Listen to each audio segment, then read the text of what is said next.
the Radio Misfits Podcast Network. Welcome to Wine Women Radio, where we discuss what we're drinking and what's happening in the wine industry. Pour yourself a glass and enjoy the show. Well, it's Wine Women Radio, folks, and as we were just discovering off the air, we're a little bit of a group of M's here. So I'm Marcia Maycumber. Misty Rodebush-Kane. And we've got Mandy Donovan as one of our guests. Hello, Mandy. Hello. It's great to have you here from, is it Merisi? It is. Merisi. Yeah. And we're going to learn about where that name comes from. Your hint listeners about that name is think Caravaggio. Exactly. And go from there. But we'll learn more about that in a second. So we're the three M's of the group. But then we stop there. It doesn't stop there. We've also got Jo Diaz here from Diaz Communications. Jo, thank you for being here. Happy to be here. And it's really Jo's part two of Jo's show because we're going to be talking a lot about Petite Sirah and how much we love Petite Sirah. And we've got Theodora is here, Theopolis Wines. We are so happy to be here. Thank you for being here, Theodora, also known as Theo-patra, Queen of the Vineyards. Yes. great little nickname that you've got going there, and we've all got great stories. And the theme of what ties all of this together is Petite Sirah. So I think, Jo, we should actually start with you about how did Petite Sirah, I Love You, come about into being, and then we can talk about some of your members here and their wines that we've got tasting. Matter of fact, should we talk about the first wine that we're tasting as we get it out here? What do you how do you want to do this? Yeah. You guys decide. Cheers, everybody. Cheers. Woo! Cheers. Always. There we go. Yeah, 2000. Always good to clink. 2020. We got a whole bunch here. Oh, yes. We've got these great wine. We've got great wine. We're going to start with Theodora Lee's beautiful Theopolis wine here. And I guess we can get a little swirl and a little sniff going on, and Jo can explain to us how this all came about to be. Okay, so my first client when I started Diaz Communications was Lou Fopiano. Ah, okay. Yep. And, and I knew nothing about Petite Sirah. Syrah, Petite Sirah, it's like, isn't it all the same? And I found out very quickly, no, not even close. Well, somewhat close. Everybody was calling it a distant cousin, but when one parent, the male parent is Syrah and the female parent is Pelersan, don't call it a cousin, please. That's not the way my cousins work. So how it started was Lou hired me, and now I'm learning about Petite Sirah in order to tell the stories of Petite Sirah. And somewhere in there, he said, I had a symposium once, and what the symposium was, I came to find out later on, was that he just invited a group of friends over, and they sat in his lab where he had a table, and they all talked about Petite Sirah and how to make it better. But when he said symposium to me, I've set up events, so yes, I made it. I made it an event. But when I started researching, I could only find 62 growers and producers combined. Mm-hmm. And then we had the symposium, and I kept hearing, we need publicity for this variety. We need publicity for this variety. It pretty much, nobody knows what it is. It's gone off the charts. We need publicity. And at the end of the event, I was very careful to not say anything because I had set it up, and I didn't think I was anybody special when I had all these winemakers and growers. And as I say, about 36 people showed up for that one. So at the end of it, I said, I'm going to say this because the Rhone Rangers had kind of come in to infiltrate to see if they could get members because they had just decided, Petite Sirah really is their own variety.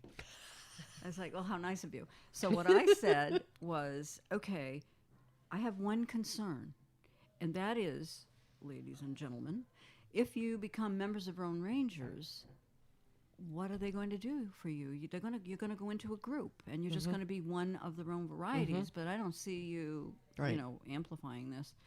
And one of many. One of many, and, what had they done for Mourvedre lately, that sort of thing.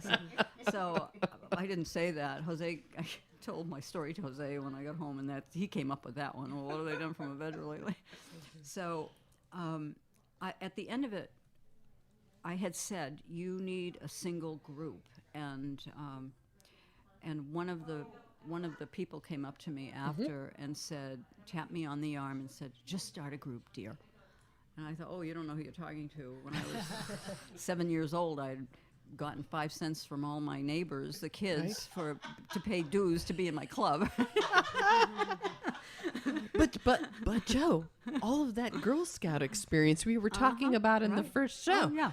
You had it all set there. You were ready to go. I was ready to go.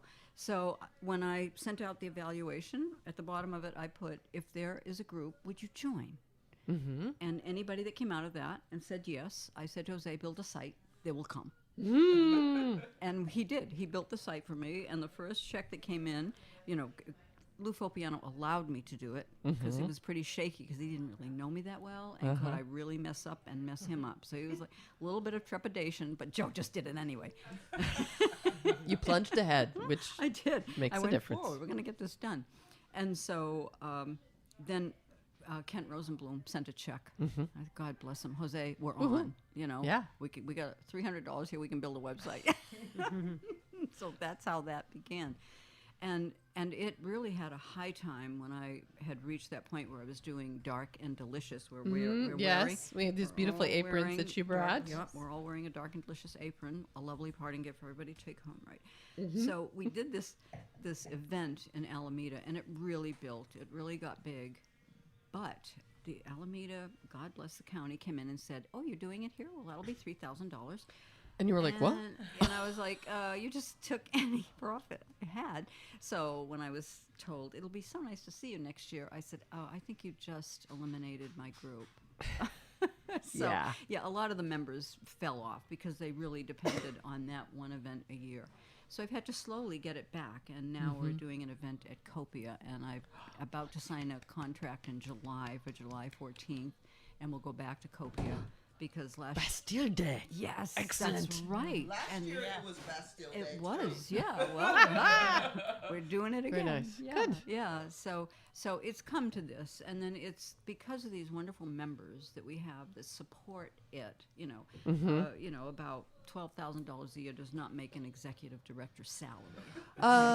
Yeah. Okay. But I still got that passion. I'm not ready to say, oh, somebody else turn it into I don't know what. I'm just not ready because I haven't done everything I want to do yet, which is to have people spell it correctly. Yes, that can be tricky because people get confused because Sirah by itself is spelled with a Y, not with an I. Right. But when it's Petite Sirah together, it's spelled with an I. That's right. So, and I had a very instrumental hand in having the TTB make it a synonym because up to that point in time, Derif, where Francois Derif crossed Syrah and Pelerson, and Derif called it after himself, which a lot of guys will do if they are in the process of having that clone. So some of them, and I love Carl Domaney because he's kind of kooky, crazy like me. He decided he was going to call it Petite Sirah with a Y. And so I'm talking to him and writing a story for him at the time. And I said, oh, you did that because you were honoring the parent grape. He said, no, I just did it because I like it. Okay, well. So, and Stag's Leap set a standard way back when. So when he did it with a Y, then it really confused everything. And so I had to come in and try and clean that up. And I still see things come through to me and say, oh, I just can't wait to taste Petite Sirah with a Y. And I used to educate people, but I don't anymore because I will do it by having the members put it on their bottle. The TTB will not allow the Ys anymore unless... All right. Yeah, unless they were grandfathered in. So I had people with Which a is Y. a whole other thing That with the is- TTB. Yeah. That is so interesting because I mean I'm sure so many of us in wine, we're always like, oh, the little nuances of like grammar and capitalization. Like Sure, for something title case and or not. years and years, I had always capitalized varietals, and it actually the true and proper way to do it, which I found from one of our critics because they kept decapitalizing a wine varietal if it wasn't referencing a specific name of a wine. It's actually proper to keep the wine varietals lowercase unless it's in reference of a place. Well, and then the other issue, and Joe and I will probably be on the same page on this one, is it varieties or varietals? Yes. Well, varietal wine or varietal type of wine, it's an adjective. So otherwise, if you're talking about the different types of grapes, they're varieties. Yeah. Boy, good for But you. it's one of those, and this Yes. is where I go back to my Bill Borum. It's one of those words that's on its way to nounization. It is. Yes. And language evolves. So Right. like, this is where we don't pick our fights, right, Joe? We don't pick our fights, but for me, it will always be the variety Petite Sirah has varietal characteristics. Yes, that I it does. love. Bingo. All right. There you There you go. There you go. And that leads us probably to the next step. Let's turn the mic over to Theodora Lee, founder, winemaker, vintner of Theopolis Wines out of Yorkville, Highlands in Anderson Valley in Mendocino. So, and she's got this incredible label and an incredible wine. Theodora, Queen of the Vineyards, also known as Theo-patra. What would you like to tell us about this Well, wine? I first, met Joe at Dark and Delicious in Alameda, There the you last one that was held. There you And go. we've been friends ever since. I, too, didn't know about Petite Sirah. But when I bought my place up in the Yorkville Highlands, I brought in folks to do soil tests, doing escrow to make sure I could grow Right. grapes first. And then once we closed, I brought in Richard Thomas from Santa Rosa Junior College and his son, who worked at a nursery, to come out and do environmental studies because I'm surrounded by fir and redwood trees. Right. So I can't grow cab because I don't have full sun, and I can't grow Pinot Noir because it gets 110 degrees. Ooh, it's not a little like too all warm the for way them. out in Anderson Valley. So they said to me, based on the environmental study, the soil test, that this would be a great site to grow Petite Sirah. And that's what I planted, and that's why I planted Petite Sirah, and I'm so glad I did, so I can be part of Joe's I Love Petite Sirah, okay? And I have fallen in love with Petite Sirah, not only because I grow it and I think we make some pretty good wines, but everyone who has touched our grapes on our property has made award-winning wines. So it goes with what I've always said, great wine starts in the vineyard, and that small little vineyard has been producing some really great fruit, and every winemaker who has touched it has turned it into award-winning wine. Right. You've got some best in class here in your Actually, portfolio. this 2013 Petite is best in class. It was listed in the Somme Journal back in 2015 as the best Petite Sirah in the world. So Bravo! So it is. It has been a wonderful journey. As I mentioned before we went on the radio, I wasn't planning to be a winemaker and actually sell wine retail. I just want to be a grower. I'm a Texas. I learned to drive on a tractor at the age of 8. I love being in the farming industry. And so I took courses at Davis about the 4 seasons of growing. I love farming, okay? But now I have to do the farming. Then we got to get it in the bottle. Then we got to sell it, okay? Which part is the hardest? The hardest part is selling it. Yeah. Okay? I mean, farming comes naturally to me. I have a consulting winemaker who helps in developing the wine. And my philosophy about wine is let the fruit speak for itself. We believe in natural fermentation. We believe in letting the grape speak for the wine. We don't do a whole lot of blending. These are 100% Petite Sirah. And it's all from your vineyard, which is a mere 5 acres. A mere 5 acres.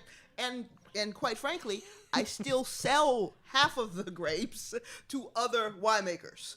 How come is a vineyard in Mendocino that makes award-winning Petite Sirah from our grapes as well? And there are 3 people who make grapes, wine from my Petite Sirah, and we have these tastings at least once a year, and they are all different expressions. Because you all make it different ways. We make it a different way. That's fascinating.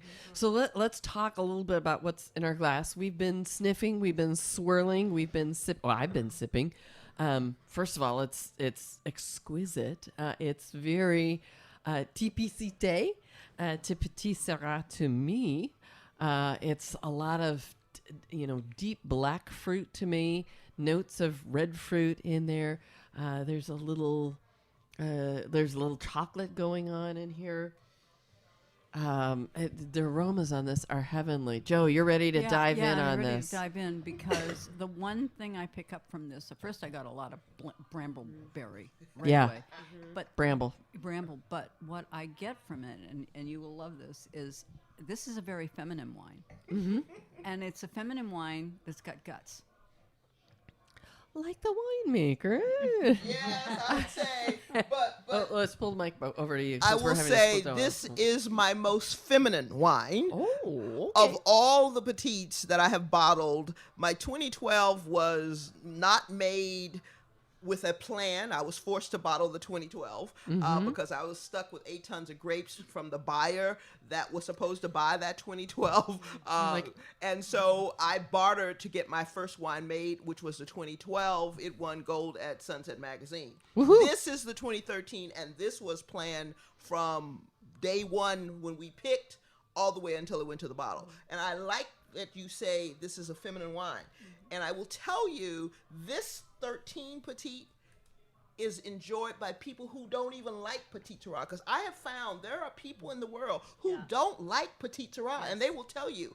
But when I give them this, they say, okay, I guess this is a different Petite Sirah. So it's very interesting that you said this is a feminine wine, because we're going to taste my 2015, and you're going to tell me that's a masculine one. Okay, it's really interesting that you mentioned all those elements, because one of the things to me about feminine wines that make, from my definition, makes a feminine wine is everything's very integrated. There is no, it's not like you've got a dark cherry or a big cherry that stands out, or you've got blackberry that's, sticking out there and that's all you get. It's all of these flavors are all integrated together, and they travel through at kind of a very even pace in your mouth. You know how some wines you can get it and you get this big fruit bomb at the very beginning and then nothing happens or it just dissipates. This just keeps traveling through. This is like gliding through on a canoe on a very steady pace all the way through. With a beautiful sun. With a beautiful sun. And it's got, the tannins are supple. This is a 2013, so it's been maturing and aging nicely for a while. But the tannins are not, they're not gripping you. They're not in a death grip here. No. Which can definitely happen with some. There's usually so much tannin structure just in Petite Sirah because of the skin to fruit ratio. So But Theodora, yes, the very next thing I nice. wanted to ask you is you have an absolutely stunning label here. It's a combination of Greek and Egyptian representation. Talk about the evolution of your label here. Well, that's a funny story. My name is Theodora, God-given. My father was Theodore. My mother's Dorothy. So after 11 years of marriage, they married Dorothy to Theodora. Yes. Okay. Very logical. I went to Spelman College, and I pledged Delta Sigma Theta. And my line name, my Greek line name, was Theopolis, okay? So that's what my big sisters gave me. And then when I planted the vineyard and several people came up from Hollywood, I had the chance to meet my childhood idol, Diane Carroll, who recently died last year. They were Amazing talking actress. about doing a reality show about, this wild, crazy person called Theo-patra. Well, it's named Theodora, but they named me Theo-patra, Queen of the Vineyard. And that's how the name came about. And she kept calling me Theo-patra, and I kept looking at her like I'm a lawyer. So I'm like, what are you talking about? My name is Theodora. She says, no, that is your name. And that's what you're going to be on this show. The show never got off the ground because the lady unfortunately died from cancer. But my neighbors were there with us, and one was a graphic artist. So that was back in like 2012, Magic. okay? Again, I wasn't planning to bottle wine. So 2012, I was forced to bottle wine. So 2 years later in 2014, when I had to actually get labels, go to TTB, get approval, all of that stuff, I went to my neighbor and I said, you design wine labels for all of the wineries in, Throughout Anderson Mendocino, Valley, right? Yeah. Mendocino. Why don't you do something for me? And so he presented me 3 labels. I had no idea he remembered Theo-patra, Queen of the Vineyard, but he did. And he presented me the label with a image of Theo-patra looking like Cleopatra. So just like Cleopatra was actually born in Greece, she went into Egypt and ruled. I'm a little black girl, a big black Texan to be exact, and I'm hoping to make a difference in the wine business. So the similarities, I think, are pretty unique. So that's how I got the name Theopolis Vineyards, and that's how I got the name Theo-patra, and that's how we put all of that together in one bottle. Well, it's a stunner. It really is. As is the wine in the bottle, both of which are important to get there. So really lovely stuff. Theodora, where do you see your brand going in the next 3 to 5 years? Well, I am hoping to grow the blend because I am a full-time lawyer. So I do wine as a side gig, okay? And as you said earlier, if you want to make money in the wine business, you have to start out with a lot more money than you have, okay? And my parents were school teachers, so I didn't start out with any money, okay? So I am still practicing law to pay my bills. But as we grow, last year, Whole Foods picked up our wines, our 2015 Petite Sirah. That I am working on trying to make more than a one-off. It was a competition amongst all the Mendocino wineries. They submitted their wines. She picked 6 wines to be featured, and my 2015 Petite was one of that. She bought over 150 cases of wine, so that was a big deal. I just got a distributor in Florida, Southern Glaziers, because there are a couple of restaurants in Miami that want to carry the wine. Fantastic. The way that I market my wine, I take 1 suitcase of clothes and 2 suitcases of wine, and wherever I go around the country, I reach out to who I know. I said, throw me a wine tasting party. Introduce me to anybody that's in the restaurant business, and I go and I suffer. I have no employees. I'm an employment lawyer. I know not to have employees in California, so I do everything myself.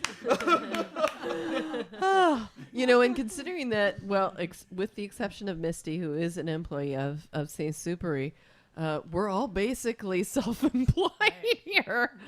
That's the smart way to do business in California. I'm originally from Texas, and Texans are very upset because Californians are coming to Texas and bringing their liberal views and their laws. And that's making them unhappy. That's making them very unhappy.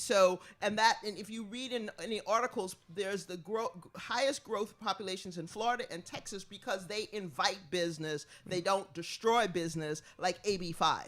AB5. Yeah. Okay. That's a whole nother story. We're not going to get into that on this podcast. So that must be why you're saying I got all those dirty looks when I kept my California plates and lived in Texas for 2 years. That's exactly right. That's so funny. That is very funny. And the other thing I was going to say that is getting very big in Texas, wine. Oh, absolutely. I went to law school at University of Texas in Austin. In Georgetown, which is about 45 minutes outside of Austin, there are some wonderful, wonderful wineries making actually good wine. Also, down by Texas A&M, in the commerce area of Texas, they're making some good wines. In fact, they have the Texas wine competition all the time. And I don't enter because they're going to give favor to Texas wines because I know how Texans think. But it's absolutely incredible that there are some great wines coming out of Texas. Now, the one thing that I didn't say is back when I was growing up, I didn't drink wine. And the reason I didn't drink wine because my dad used to take wild muscadine. I don't know if you're familiar with muscadine. It is gross, nasty, sweet, cough syrupy tasting wine. He used to take these wild muscadine. You mean this would be like Benadryl? With sugar, okay? And that's what I thought wine was. So I did not drink wine until I moved to California in the 80s. Yeah. Because I thought that was wine. And if that's wine, I don't want to have anything to do with it. Which is why I will never bottle a sweet wine. And what's fascinating to me is you said the never word, and now you're a winemaker and a wine grower. Absolutely. And So never vintner. say never and never say Yes. always. Yeah. Yes, because we know your next wine might be a It's sweet wine. So there you go. So I think You said it here. Now I think it's the perfect time, Theodora, for you to pour us the second wine from Theopolis Wines, because you said this would be the male Petite Sirah from your vineyard that we can give a try out to. And while you're doing that, Jo, perhaps now's a little time to tell us of the journey on beyond Alameda for P.S. I Love You. How long has P.S. I Love You been around? Is it more than 10 years now? Well, yeah. I started in, let's see, that one started in 2002. Yeah. Because Okay, when we so it started the is, so it company, is too, 2002. 17-ish years, Right, something like right. that. Yeah, and as I said earlier, when I started, it was 63 growers combined that I could rodeo for a symposium. That's all it was out there. 62. In 17 years, there are now over 1,200. Woohoo! Wow. Okay. And we thank Jo for educating, even though she says she doesn't educate. She does. Because the organization has grown. More people are appreciating Petite Sirah, and we have you to thank. There you go. And to see the wine writers that are writing about it now is very exciting. There are a whole lot more that it'll just, because I have a Google alert, so it'll pop up, and it's like, here's a great wine to taste with your grill. Here's a great wine to taste with, oh gosh, I don't know. I mean, it's like chicken pot roast. Chicken coco vin.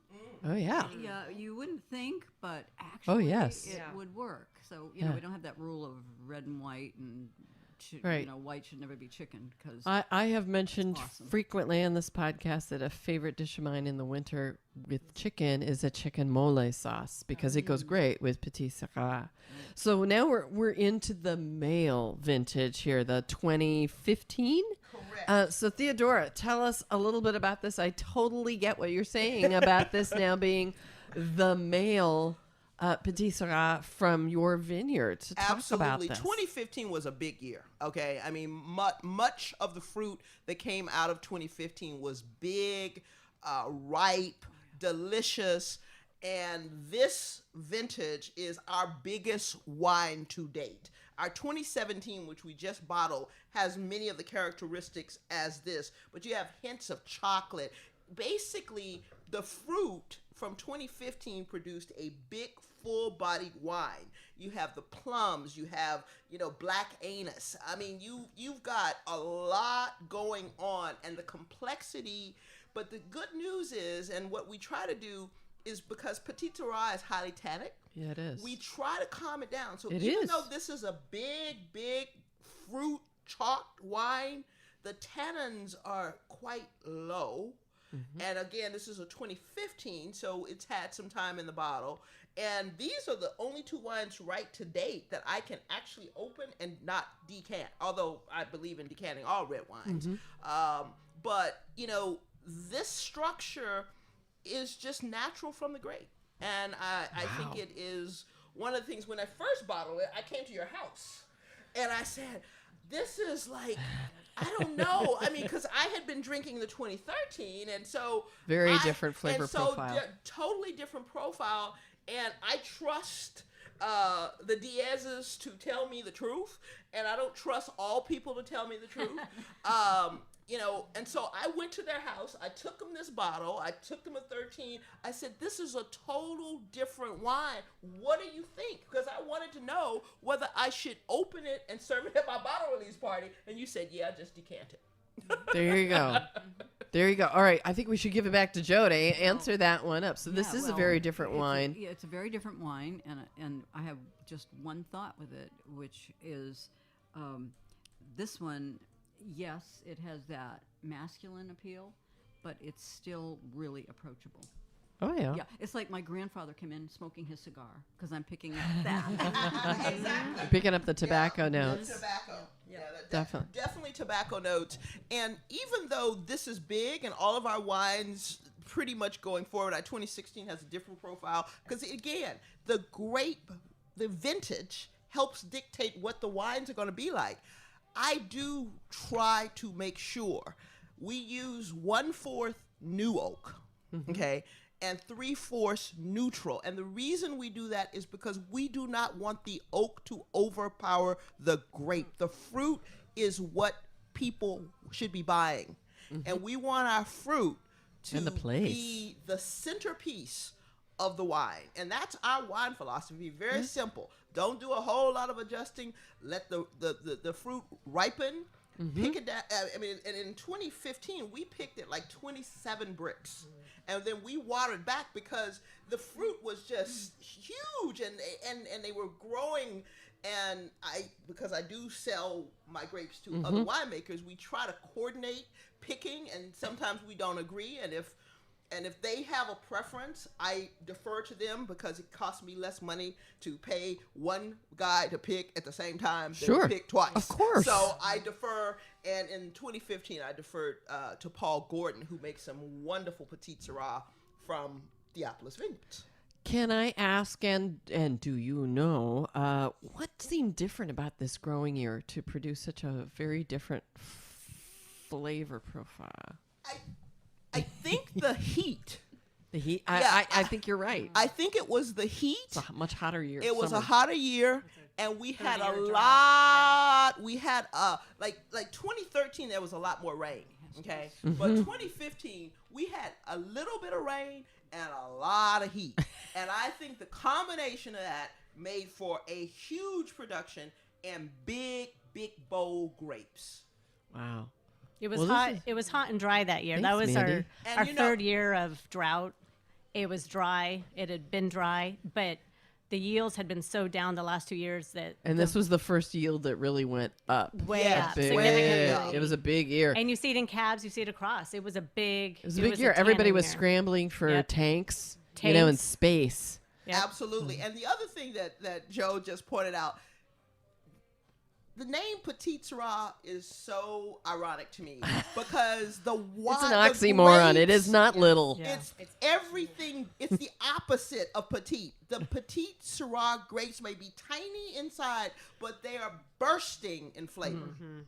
So this is fun. Mandy, you were chiming in about the grow year. I was kind of wondering what your impressions were because you are also a big Petite Sirah advocate and Yeah. producer, and undoubtedly yours come from someplace else and are different. Anything you want to share about your impressions so far about Theodora's Petite Sirah here? I think these are both beautiful wines, and I particularly like the 2013. And to me, this tastes like a Petite Sirah from Mendocino County. I, for several years, got some Petite Sirah from more closer to Hopland. But I think with these, I guess you would call it the more feminine, you get, we talked about the blackberry, we talked about, the chocolate and everything, but Petite Sirah has many layers. And I think that part of the education is getting people with more of those ethereal characteristics. And some of those come out in the 13. And I would say those are more things like carob, cinnamon, sage. And there's a lot of layers of complexity there the Petite Sirah can get. And I think sometimes these more delicate styles, you can really get that out. And I like that. Cool. Theodora, do you have a wine club? Do you have a? I do have a wine club. I don't have any great name for it. I just call it Theopolis Vineyards Wine Club. Well, that's pretty we do simple. 2 shipments a year because I do fill the orders. I pack and ship. I do all of that things from my house. We have 3 levels of membership. We have the bronze, which you get 3 bottles twice a year. We have the silver, where you get 6 bottles twice a year. We have the gold, where you get 12 bottles twice a year. We generally do shipments in November, for Thanksgiving, so people can have the wines for Thanksgiving and buy gifts for the holiday season. Right. Then we also ship in May. That's our second shipment so that we can get the wines out across the country before it gets too hot. You don't want them in the trucks. Exactly. And we don't ship generally in the winter with wine clubs because sometimes it gets too cold. So November and May are our wine club shipments. With the bronze membership, you get 5% off all year long. With the silver, you get 10% off all year long. With the gold, you get 15% off. I've been asked to increase the number of wine club shipments, and I say you can buy in the interim, but right, exactly. Nobody's holding you back until we have enough volume in sales. We're just going to do two shipments a year. We have sales throughout the year. Offering free shipments. Right. Go on our website at theopolisvineyards.com. Sign up for our mailing list so you can get notice of sales that include free shipment.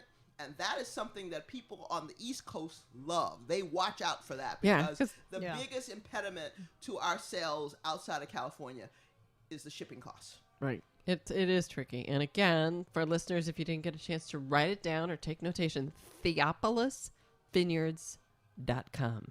Theopolis. There you go. Vineyards.com. There because you go. people often get Theopolis wrong. Yeah. Again, we talked earlier about spelling challenges and fun stuff. So I got one more thing for you, Theodora.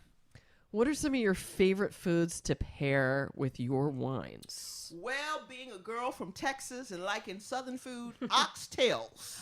Oxtails go beautiful with the Petite Sirah, even the more feminine version or the masculine version.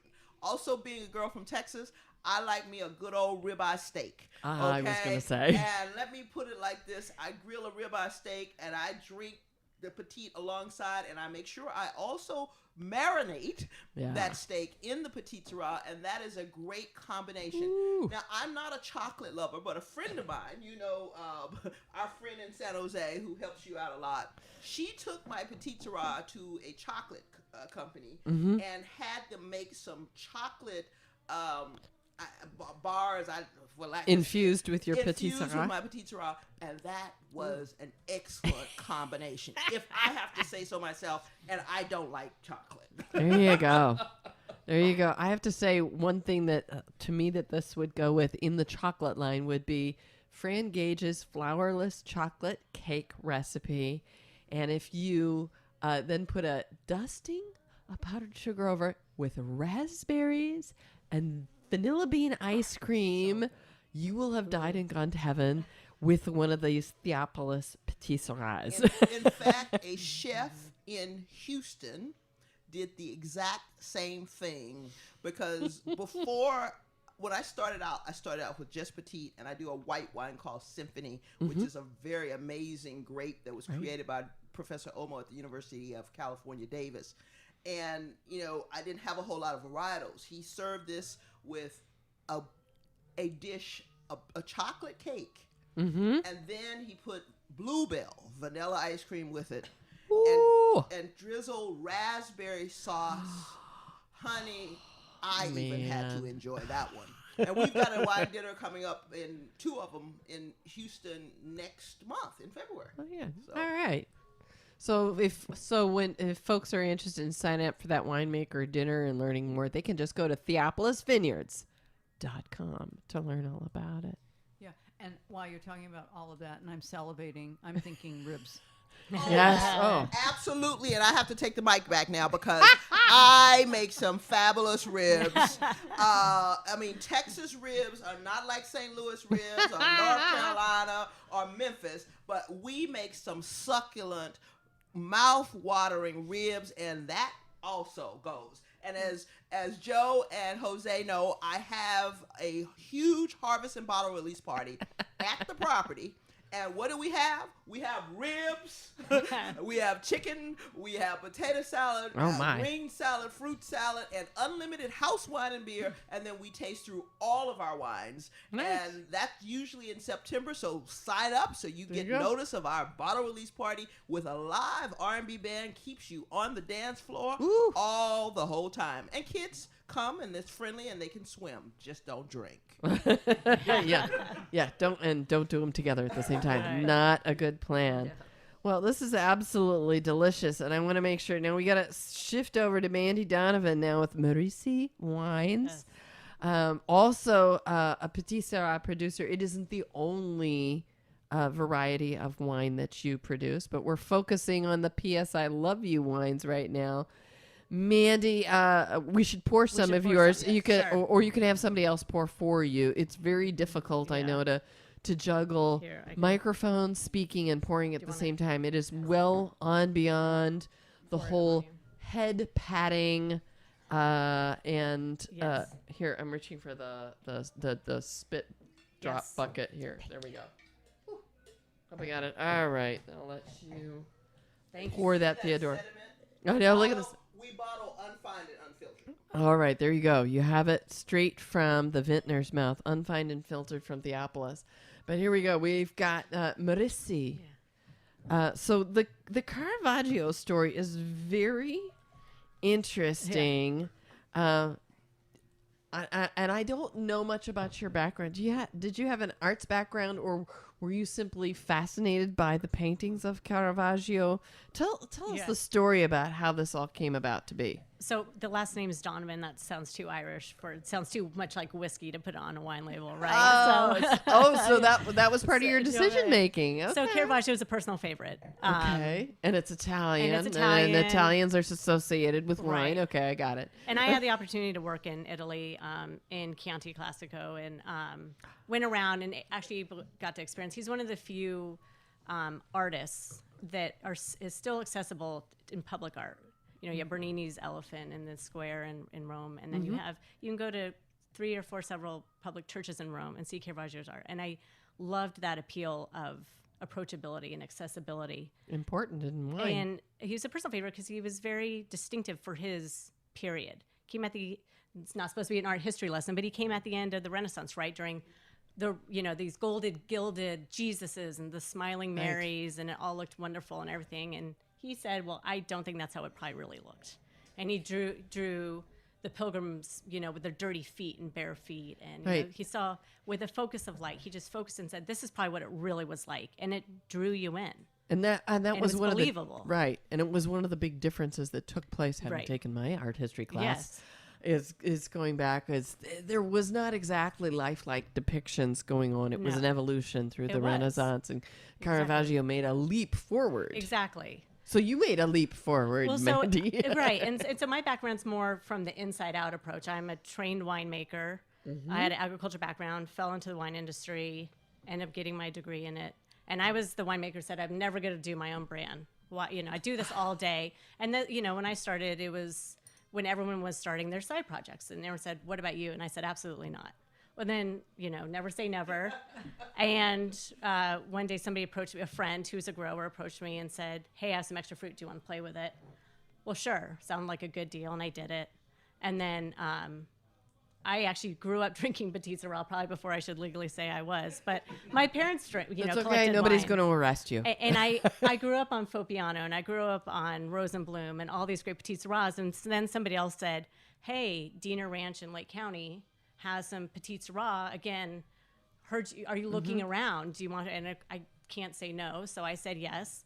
And this, I had Rumbauer's version of this wine. I said, oh, I can use that fruit. That'd be amazing. I didn't know there was any available. And now my brand's 7 years strong, and this is my 7th vintage of making the Diener Ranch Petite Sirah. Congratulations. And away we go. and I have to say, a completely different flavor profile from Theodora's profile. Yes. So again, here is a reflection that Petite Sirah, although it's this very specific biological variety, wherever it is planted, it comes up with a completely different expression because I'm getting not only the red fruit, but I'm getting a lot of blue fruit, and I'm getting some cassis in it and juniper in here, and maybe a little anise. I'm not sure if that's the right note. Anise? Yeah. So very cool. And again, all very integrated flavor profile here. And it just kind of travels through the mouth with a lot of, just a lot of different notes taking place, a tannin structure that is, it's strong, meaning it's going to age a long time, but Yes. it doesn't overwhelm any of the fruit, any of the spice notes. Yeah. Very cool. Well, and I think it's very distinctive because of its place, right? So this is, one county or 1.5 counties, I guess, over from Mendocino. Just to put in perspective, it's the Red Hills. So southwest corner of Lake County, about 2,000 feet up in elevation. So it's a very distinctive style. And I think that speaks to the strength of Petite Sirah, really, and is its flexibility, really. We know the coast now is good for Chardonnay and Pinot, and we know that, Napa is really good for cabs. And we learned about the rich history of Petite Sirah, but I think it speaks to the future. I think it can grow it in the foothills, Mendocino, Monterey. For you guys, don't you think that you're going to see a lot more Petite Sirah coming along?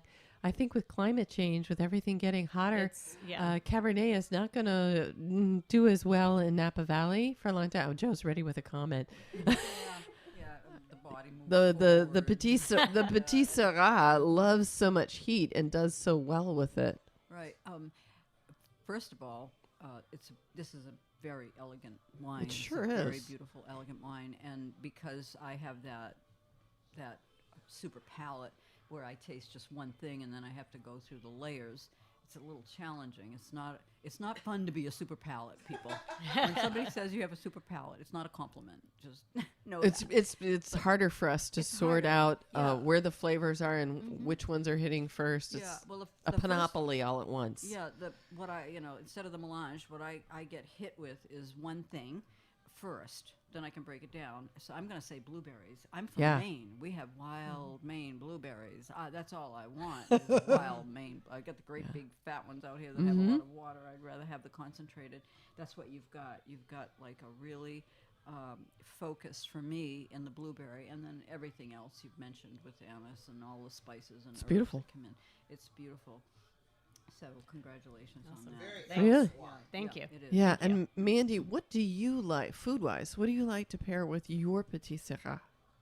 Again, I think just because of, growing up around here and also my training, I like to make wines that pair with things locally. Sure. And I think it goes really well with duck. I think it goes great with wild boar stew. Cassoulet. I think for the vegetarians, like a mushroom ragu with polenta, something kind of rich and more earthy characteristics go really well. So I still think it's a flexible wine. And I think that, speaking about Cabernet, I think a lot of people who think they like those young, big, bold Cabernets should really give Petite Sirah a try, because it has so much complexity. It goes with such an array of foods, and it ages well. It ages beautifully.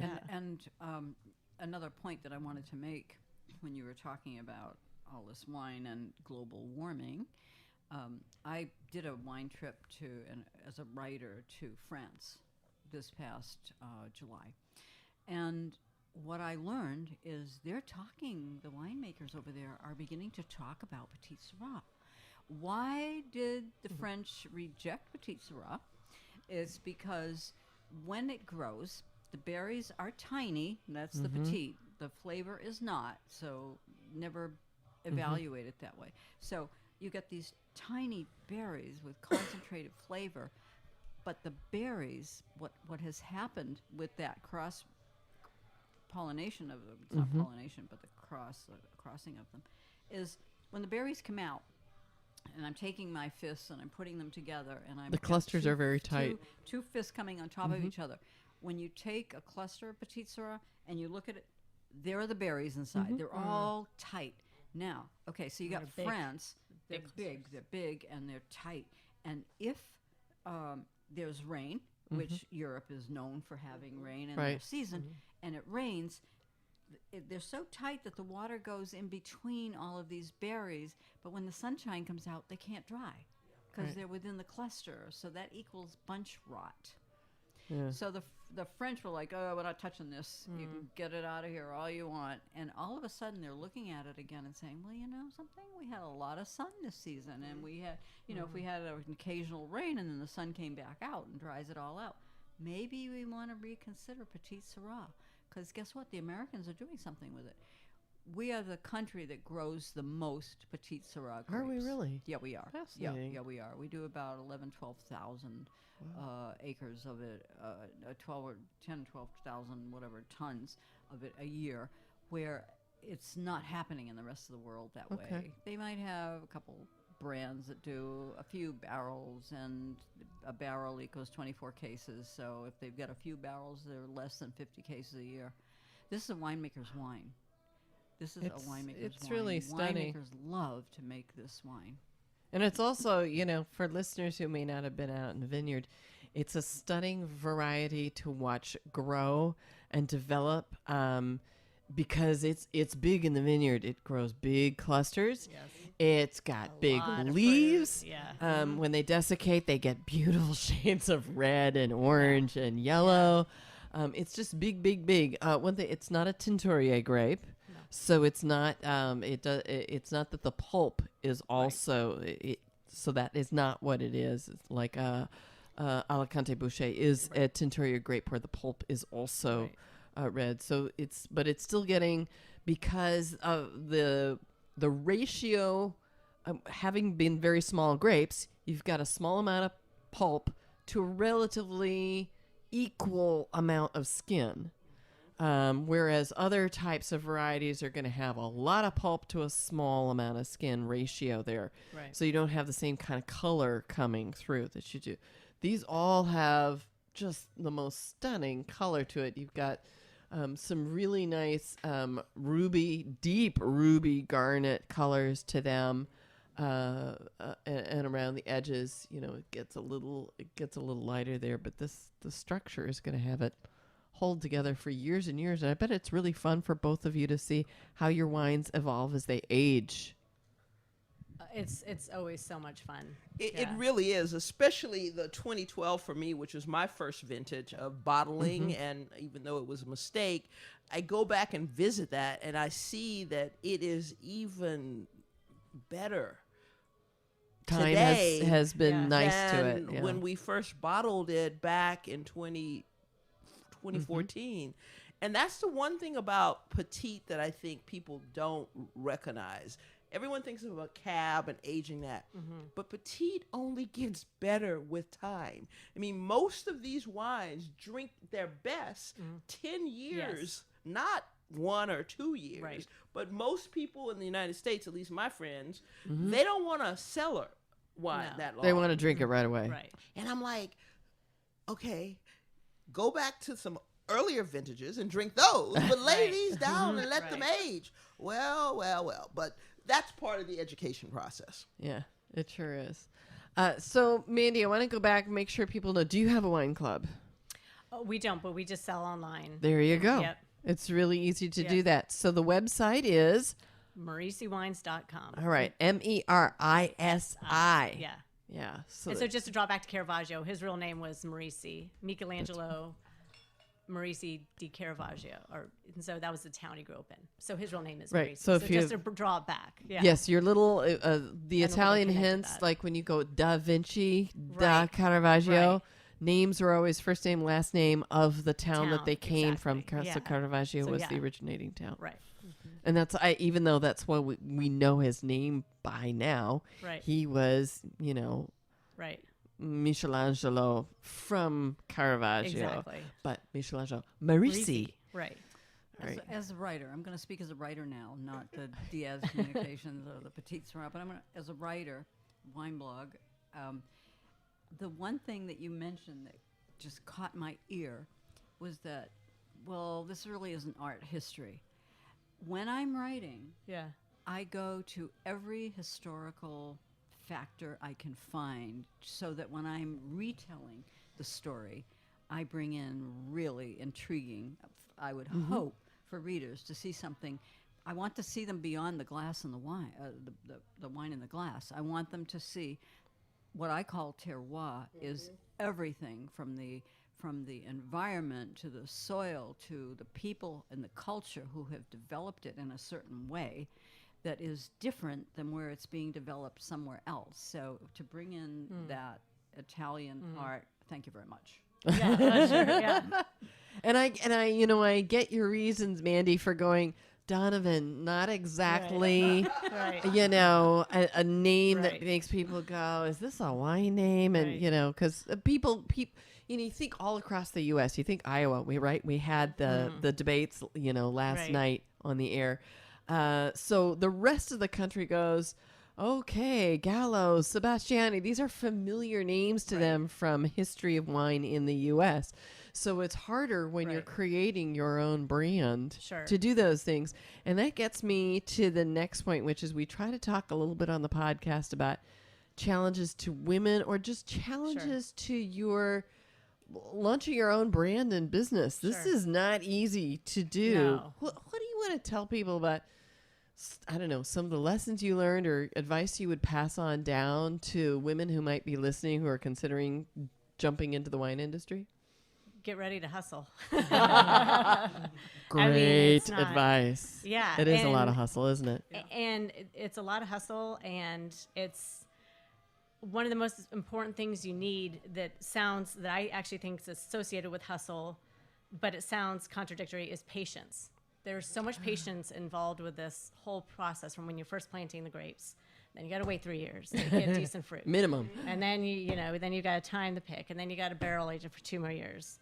And then God willing, when you can release it, you can sell it. And then that's a couple year process. And a lot of that's in your control, and so much of it really isn't. You can steer, you can anticipate, you can guide. Winemakers are really just guides, right? And then it just takes a lot of patience with it, because you got to give it time. You got to give your vineyard time to evolve and mature. You got to give your brand time to evolve and mature, and you got to stay with it, and you got to keep hustling. And yours is a slightly different model because you're not making wines from your own vineyard. I'm not, You're no. you're reaching out to find vineyards that match the kind of profiles Right. that you want to incorporate into the wines Right. that you want to make. So, different model. Well, it's a different model, and obviously because I don't have access to my own vineyard. But I was a winemaker, and someone said, "Do you want to start your own brand?" And I said, "Absolutely not." But when I did, I said, "Well, cab was my world. That was my day job." And like so many winemakers, I was like, "Well, I want to do something that I find interesting and stimulating." And so I chose near alternatives. Everybody was doing Chardonnay, so I chose Pinot Gris, because I think it's a beautiful food wine. Everyone's doing Cabernet or Pinot, and I said, well, I think Petite Sirah is really a good heritage grape and has so much flexibility with sites and stuff. So I chose those things purposely, for those reasons. And I chose the name to steer it towards authenticity. We both started, 7-8 years ago when everyone's talking about bigger is better and bold. And Merisi Caravaggio is synonymous with authenticity and the real story, natural winemaking, little manipulation. And fortunately, that is more common or, more talked about. But 10 years ago, 8 years ago, people were throwing the word terroir around, and it had nothing to do with it. All the blending and the fining, and you had no idea where they could say where the vineyard name, but didn't have any distinctiveness to it. Very cool. The one thing in terms of terroir for Petite Sirah, I don't care what area it's in, it adapts. It does. That's all. It adapts to the terroir. So you have all these different flavors coming from all these different regions. Right. So it's not like So you could have everybody's- something it's limestoney, but another place Yeah. might be more basalt based. Right, One is right, more right. clay. One Well, is yeah, sandier. it's not going for what did Robert Parker like about Cabernet Sauvignon. So that's what I'm going to do. It's not like that. Right. It's it is a chameleon. That's what it is. I don't care what terroir it's in. It becomes a different flavor. So if you're going to have a Paso today and a Napa tomorrow and a Lake That's true. It's a County great way to say it. and Yorkville Highlands, get ready for different flavors. Right. Right. And Joe, I know you've talked about in your blog recently about how you have distinct memories of things that you've tasted, and somebody has said this is from France, and you've been like, wait, but this tastes like California XYZ, whatever Right, it was. right. That you're like Yeah. going, I know the terroir. This can't, that I've- doesn't make sense. I had But- 4 samples that arrived. They were winter whites, Mm-hmm. and I've thrown a 5th one in because I had one that arrived that fit the category. And so, I tasted it. I tasted the French wines. I came across the other that is from Monterey area, and it's like, whoa, when I tasted that one, that was not a French wine. That I knew that one was California, because I was kind of like blind doing it, and I looked, and it was like, okay. Oh, yeah. We're I did talking okay. about Monterey area. I knew that wasn't. There's a style that comes out of France. There's terroir that comes out of France. When I talk about terroir, I talk about, these guys have been on the land since the Middle Ages. I went through one vineyard where the Knights Templar. Oh, my Lord. Yeah, in France, the Knights Templar had that piece of property. So I'm like researching Knights Templar. It's like, they were all monks. Right. They were all monks. They were That's all right. monks. But they decided if anybody wanted to go to the Holy Land on a journey, that they would protect them, which meant monks had to learn how to kill if they had to. And they had to be very good bankers, And they because had that to was be- another well, reason why they people all- used well, the Knights Templar. Yeah, the very good bankers were what collapsed them. It was like, you guys spending too much money. So, there's that much history that goes into a bottle of wine, and that's what turns me on. And it's also a mnemonic for remembering what happens within a particular vintage. So very cool. Theodora, anything you want to leave our listeners with before we finish in terms of your surprises as going into business as a vintner and winemaker? Well, it's not for the faint of heart, for sure. Patience is critical in all aspects, but also I think you have to not be afraid to speak. There are so many winemakers and vintners who just want their wines to speak for themselves, and they're not willing to come on a radio show, or they're not willing to talk about the wines. They're not willing to go out there and hustle. If you want to sell your wine, you got to be willing to talk to everybody. You got to be willing to go to tastings and talk about your wines. You've got to go into retail stores and do tastings for free so people can taste your wine, love it, and get the store to carry your wines. Yeah. You really have to be willing to make this your life. Before I planted my vineyard, I tried to have kids, and I wasn't fortunate. So these are my babies. These are your babies. There you go. So just like you go to ballet lessons and football games and everything to support your children, you gotta look at your bottle of wine as your child and do whatever is necessary to make sure that it grows up to be a strong adult. That's right. You're right. That's it. Woo, woo, woo, woo. I love that. And Jo, what about a strong, supportive advocacy and organization? Where do you think P.S. I Love You, Petite Sirah, I Love You, will be in 3 to 5 years in supporting this beautiful grape? Oh, it's going to grow because I've got that event going on. Yeah. Okay, so it will grow because of that. But I'm taking it on a course for heritage right now. There you go. This coming year for me, it's all about heritage. This is an American grape. Bastille Day. Woohoo. Yes. This is an American grape. The French gave it to us. They didn't want it. Now they're rethinking it, and God bless them. And they're probably I going to don't- be surprised in a few yeah, years. Yeah. They're, but with a changing climate, they might be able to pull it off over there, and we've done enough to support them doing that. But I really want to get into the heritage of it. Who first planted it, what they did with it. I do know that it was a jug wine way back when. Right. I do know that it survived Prohibition, Right. where other varieties did not. But something magical about that variety survived Prohibition. They would send they would send dehydrated grapes in a little brick. bricks, yeah. And they would That's send it- right. That they was would the way it was send done. to Chicago, and they would say, "Do not add," and they would give the amount of sugar, The exact the- recipe. the exact recipe, and say, "Don't do this because a wine will ensue." Right. And we can't have that during Prohibition. That's right. Yeah. So it survived. It's a survivor, and I like stories that no one else is bothering with. There you go. Yeah, Bring it to light. You're very good at champion- that, Jo. Champion of the underdog. Take it on, Woohoo. and make it happen. Well, let's have a little cheers, lady, to all the champions of the underdog wine, Petite Sirah. Although I don't know how. Cheers. A great now American grape.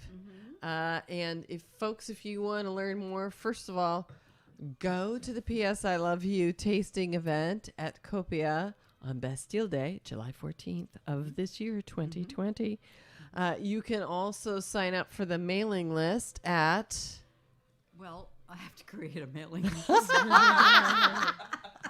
Well, we were talking earlier about the challenges of an underfunded executive director position. That's okay. Like, yeah. So my mailing list is my sailing list. you'll go to the website for P.S. I Love You. My mailing list would go to info@psiloveyou.org, and then it comes to me, and I manage whatever comes in as it does.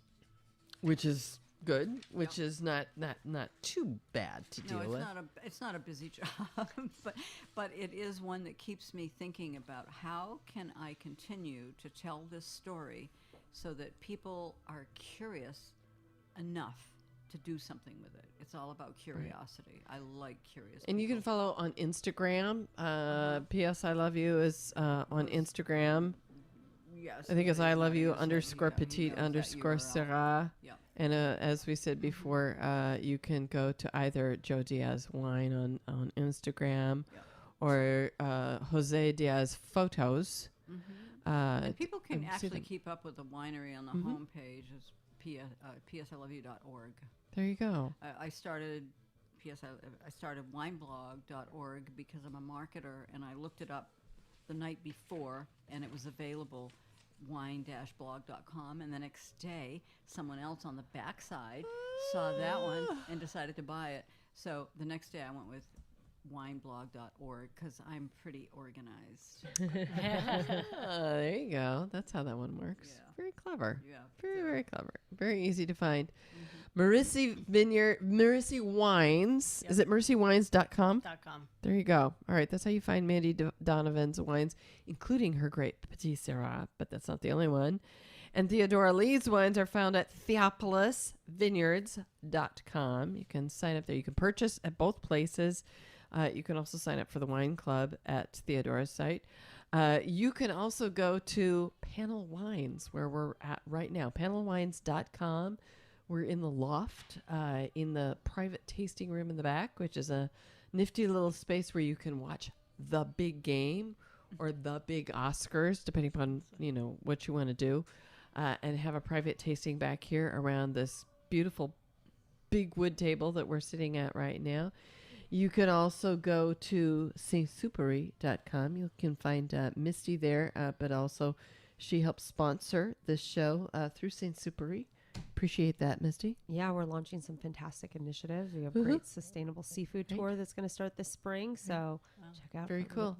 And listeners, we're going to be back next week with another show. And Misty and Lisa, who is on assignment this week, and I will all be at ZAP, Zinfandel Advocates and Producers, recording shows there with all the ZAP producers, the Zinfandel producers, as well as the viticulturists who will be on the seminar there. So we'll have a couple of shows about that coming up. We want to thank you for tuning in and listening. We very much appreciate that. Be sure to subscribe, comment, share to your social media channels if you've enjoyed the show. Thanks so much for tuning in. Thank you, ladies. And thank you for having us. Woohoo. Thank you. Thanks, everybody.